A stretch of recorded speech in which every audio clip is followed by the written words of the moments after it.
Alright, here comes another InterCity 225 Mark IV carriages.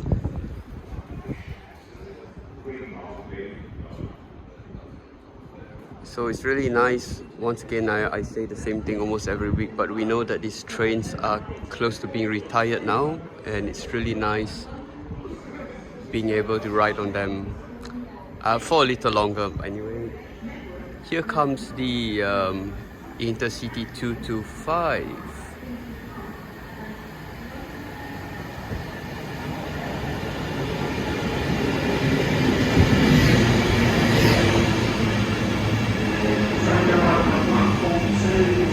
Now, of course, the power car is all the way to the rear, and that's because they are trying to reduce the noise when the train pulls into King's Cross, which is a terminus. So the front of the train will be sort of indoors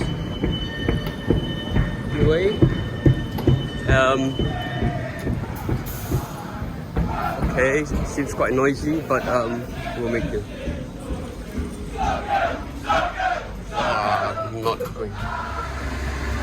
Okay, now departing on the InterCity 225 Electric Locomotive to King's Cross. And here we go. Well done. Proud of you. You've done well to take your skills somewhere in the Caribbean. Maybe. Yes. Yeah.